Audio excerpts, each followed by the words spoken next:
Good morning. Today we're doing 2018 AP Chemistry FRQ number 3, which asks us to answer the following questions relating to Fe, or iron, and its ions Fe 2+ and Fe 3+. The first question says, write the ground state electron configuration for the Fe 2+ ion. A lot of chemistry courses don't cover how to write the electron configurations for ions, or it's something that's very easily forgotten. So we're going to go through and talk about the process. First thing we want to do is write the configuration for iron, or Fe. So there are, as always, two ways to write a configuration. There is starting from the very beginning and going through. So we go 1s, 2s, 2p. So 1s, there's 2, 2s, 2, 2p, 6, 3s, 2, 3p, 6, 4s, 2, 3d, 6, because it's 1, 2, 3, 4, 5, 6 from the edge. Alternatively, we can do the abbreviated method of solving a problem, which is if we start from the element, we go up all the way to the right to the noble gas. We could say that it's argon, and then just go through configuration. It is the first, second, third, fourth row, so 4s. There are 1, 2, and then 3d, 6. And that's how you write the electron configuration for, in this case, iron. But the question asked about iron 2+. So how do we write the configuration for that? Well, when an element becomes an ion, it is done through the process of losing or gaining electrons. Positive ions are formed by losing electrons, negative ions are formed by gaining electrons. In this case, we have a positive ion, so we're going to lose electrons. When you lose electrons, you always lose the highest energy level. Energy level being the number up front. So in either configuration, take your pick, we need to lose the two highest energy level electrons. Well, 1, 2, 2, 3, 3, 4. 3. 4 is the highest energy level, and there are 2 electrons in it. 4 is the highest energy level, and there are 2 electrons in it, which means no matter which configuration you wrote, you will lose these 2 electrons to form the Fe2+. And then, to find the electron configuration for the Fe2+, or the ground state configuration, the base state, the base configuration for Fe2+, just write the configuration you wrote before without the highest energy level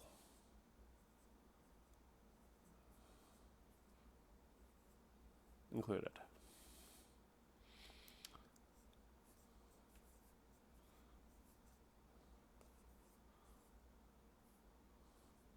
And there you go. You have the Fe2+ ions ground state. Question B says the radii of the ions are given in the table below. It says above originally, but we're below here. Using the principles of atomic structure, explain why the radius of Fe2+ is larger than the radius of Fe3+. Okay. Principles of atomic structure. So, quick review on atomic structure.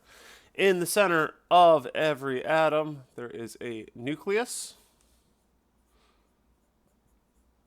And it has protons and neutrons in it. The number of protons in the nucleus will tell me what element it is. So in this case, we're talking about iron. So all iron will have 26 protons in the nucleus. If we're talking about, say, carbon, which is number 6, it'll have 6 protons in the nucleus.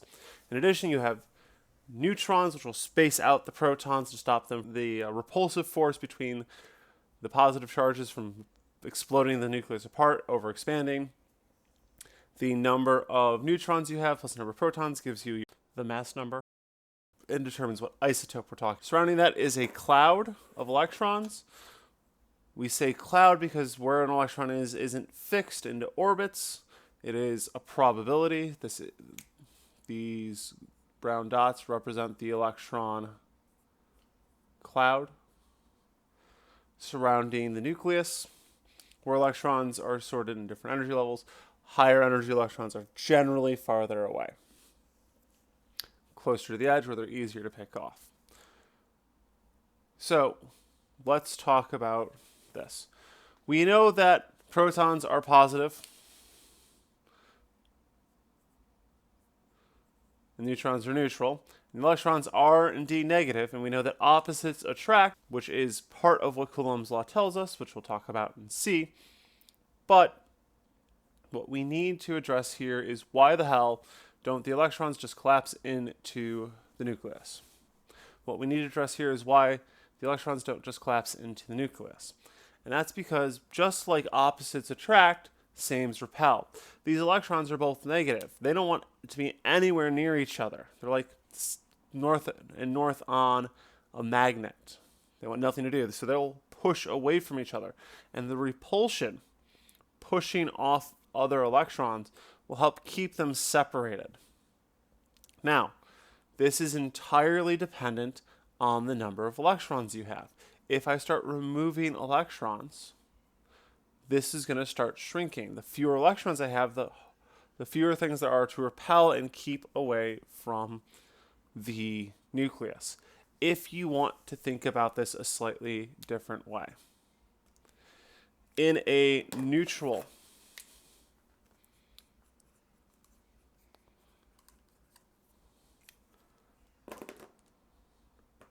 iron, in a neutral iron, I will have 26 protons and I will have 26 electrons. If I go to Fe2+, I still have those 26 protons, but now I only have 24 electrons. And if I go again to Fe3+,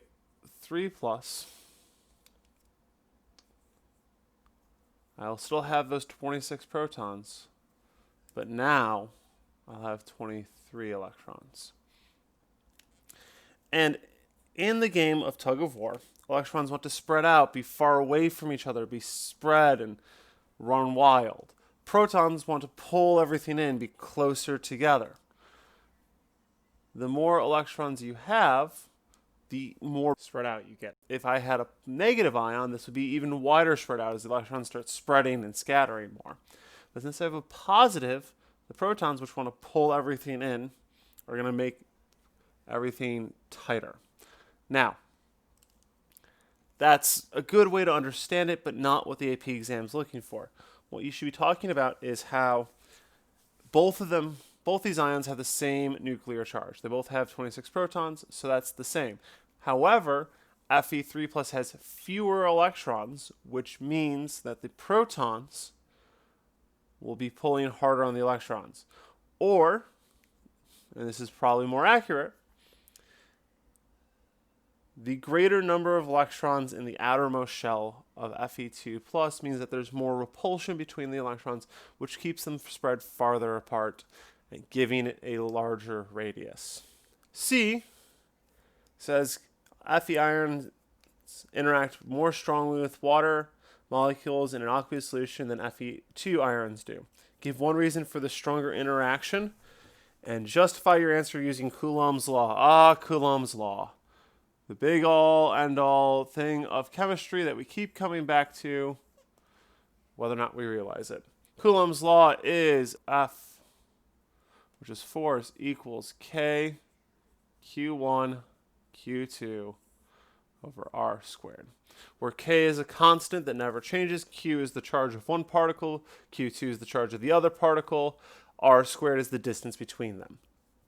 If you have two positive charges, you're going to get a positive force, which means that they're going to repel. If you have a positive negative charge, you're going to get a negative force, which means they're going to pull towards each other. In this particular case, what we need to focus on is leave out K. How do we make the biggest force possible?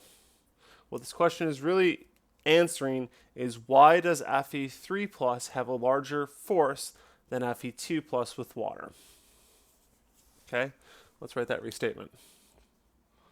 Why is the force from or between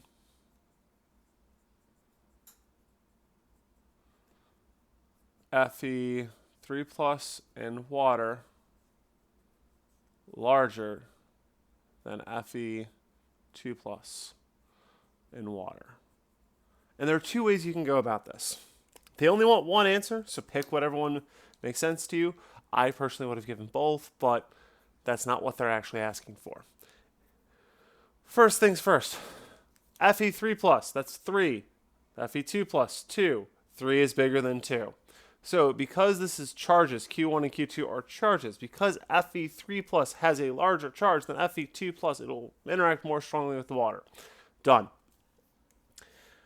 On the other hand, you can also talk about the size. If we look at the radius, 92, 79, this is smaller. 79 is smaller than 92. If you divide by a smaller number, or your distance is smaller, you'll get a larger number overall. 10 divided by 2 is much bigger than 10 divided by 5. So to hope that makes sense. So because the radius of the Fe3 plus is smaller, it can get closer to the water molecule, increasing the attractive force by Coulomb's law. Those are your two explanations, and there we go. D asks us to write the balanced half reaction for the oxidation of Fe2 plus to Fe3 plus. Okay. No matter what reaction we're looking at, we know it's going to go from Fe2 plus AQ to Fe3 plus AQ. That tells us right there what we're doing. Now we need to balance it out, because this reaction isn't balanced. This hasn't been covered and won't be on the 2020 AP Chem exam, but it is useful information, so we'll keep going. When we talk about half reactions, we're talking about the transfer, gain, or loss of electrons, and specifically because it's an oxidation reaction, and oil rig, oxidation is loss of electrons. Reduction is gain. We're losing an electron here. So we know that this has to have an electron. It has to lose an electron. How do we know it's only one?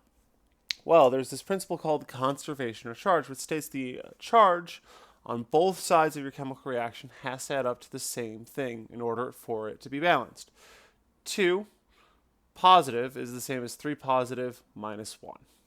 That's your balanced half reaction. Don't need anything else. Don't need any H pluses or H2Os like we have over here in brown. We just need it to have plus minus. E states the student titrates a 10 milliliter sample of Fe2 plus aqueous solution. Calculate the value of the Fe2 plus in the solution if it takes 17.48 milliliters of added 0.0350 molar KMnO4 to reach the equivalence point of the titration. Okay, this is a little tricky because it tells us we're adding KMnO4, but we don't have KMnO4 in this reaction. We only have MnO4. One of the things you need to know about these electrochemical reactions is that the MnO4 minus, it tells us it's a net ionic reaction. K is probably a spectator ion, not doing a whole lot. So this and this, let's underline these, this and this are the same. Let's continue going through this. Let's highlight some other key information. 10 milliliter sample of Fe2 plus. Calculate the value of the concentration. They want us to find the concentration in the solution if it takes 17.48 milliliters of added 0.035 molar KMnO4 aqueous to reach the equivalence point. Where do I start? Well, when we're talking about a titration, we should probably start with how much we added. We added 17.48 milliliters of MnO4 minus. From there, I need to find how many moles, because at the equivalence point of the titration, the amount of moles of KMnO4 or MnO4 minus, either way, it's the same idea, has to be equal to the amount of moles of Fe2 plus I had. So, in this case, we know it's 1,000 milliliters is 1 liter. And this is still MnO4.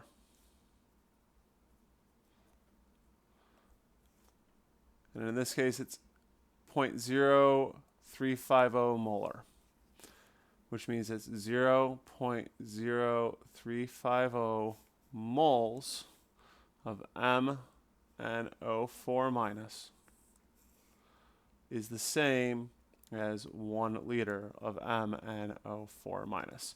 Do that math out, multiply, divide, and we will get that there is 0.00612 mole of MnO4 minus. Now we need to go the next step. We know that this number of moles is equal to the amount of moles of Fe2 plus we have. Awesome. Here's the problem. That's not a 1-to-1 ratio here. Because it's not, we don't have 0.00612 moles of iron because there's a 1 here and a 5 here. So how I will go about this is like so. I have 0.00612 mole MnO4 minus per every 10 milliliters of Fe2 plus. Here's where labeling your reaction becomes very important. These two are equivalent. They are equal. So now once they're equal, we can set up our ratio and convert. I know that based on my chemical reaction, for every 1 mole MnO4 minus I have 5, because 5 mole Fe2 plus. Okay, now I have moles cancel out. I have moles Fe per milliliter, but it asks for concentration. Concentration is always in moles per liter. So all I need to do is convert this milliliters Fe2 plus to liters.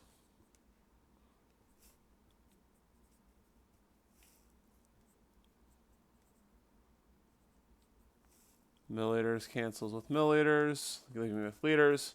And now I can just calculate out that math. Multiply all the numbers on the top, divide by all the numbers on the bottom. And that will equal 0.306 molar Fe2 plus. Double check my numbers. Let's go through and make sure that it's 3 sig figs. Looking at my original numbers. 1, 2, 3 sig figs. 1, 2, 3, 4. 1, 2, 3 sig figs. Because we are multiplying, we go with the lowest number of sig figs, which in this case is 3. So 1, 2, 3 sig figs. Answer checks out. We're good. On to F.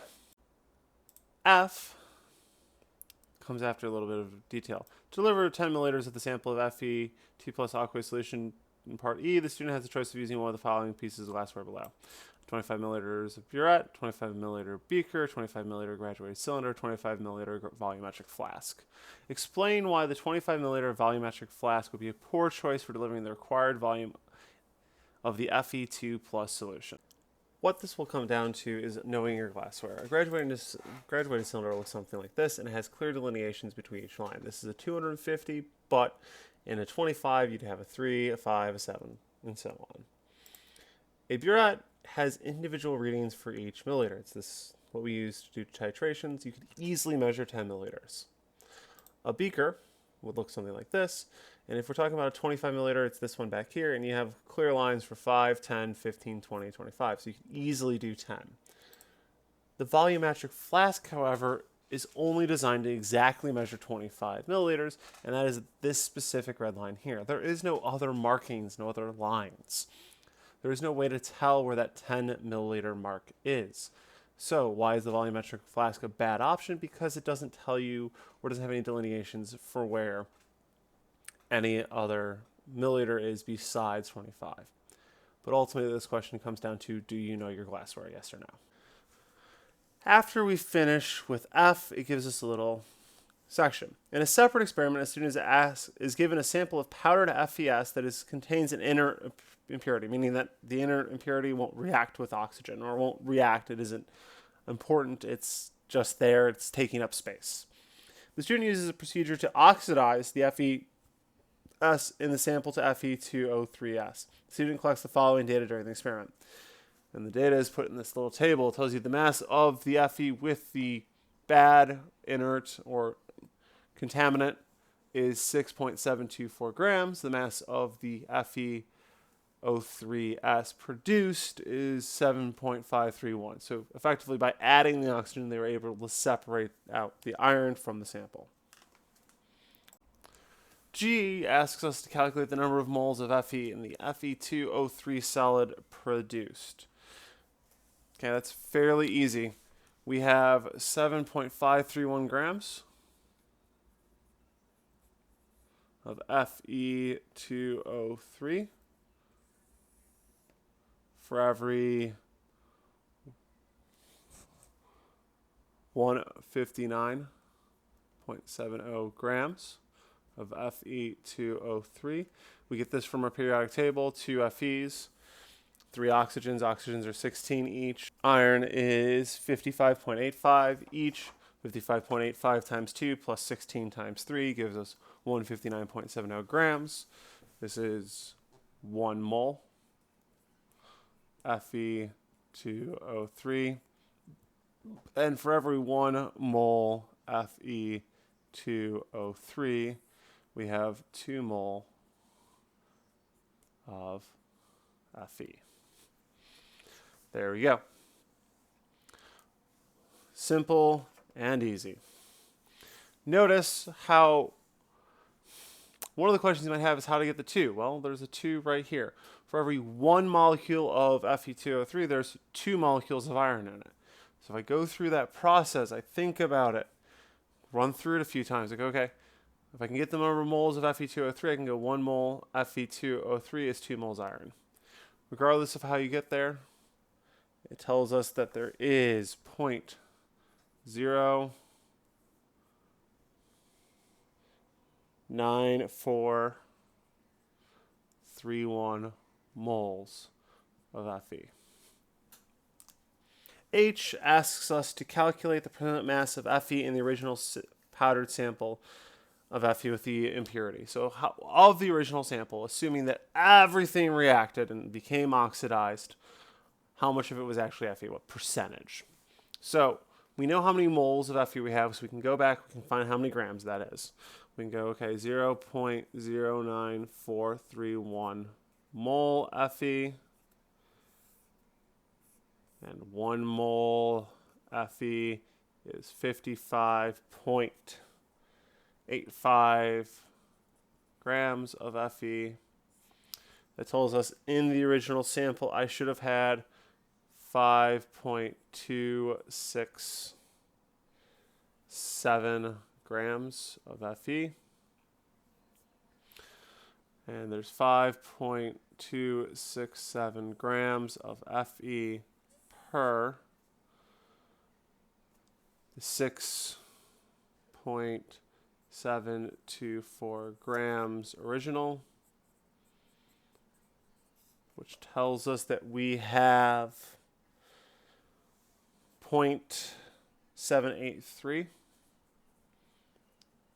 which is the same as saying 78.33% of your original sample was Fe. I. If the oxidation of the Fe solid in the original sample was incomplete, so some of the 7.531 grams of product was FeO solid instead of Fe2O3 solid, would the calculated mass percent of Fe in the original sample be higher, lower, or the same as the actual mass percent of FES?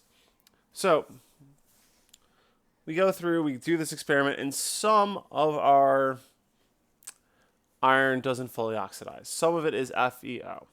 Now, this problem's a little tricky, so let's break it down. We have two possible things here. We have FeO, and we have Fe2O3. Now, if we look at the two of these, the Fe2O3 has more oxygen. It has more things that aren't iron per mass. There's 3 oxygens to 2 irons. If we do the percentages of that, we'll find that there is a lower percentage of iron per molecule. To be exact, 69.94% of this is iron, as opposed to the 77.73% of this one that is iron. If you're uncertain how to get these, how many iron molecules, what is the mass of each of those iron molecules per the molar mass of the substance, we'll give you there. So because some of it is FeO, has a higher percentage per mass of iron, the actual sample will have a higher percentage than what we calculated. Because by percent, there we go. So a proper more example. A calculated mass percent of Fe would be lower than the actual amount. So the actual amount's higher, what we have is lower. A sample that contains FeO as opposed to Fe2O3 will have a higher actual mass percent of iron than a completely oxidized sample would have. Therefore, when the moles of Fe are calculated, assuming all the mass of the sample is Fe2O3, the calculated number of moles of Fe, and hence the calculated mass percent of Fe, will be lower.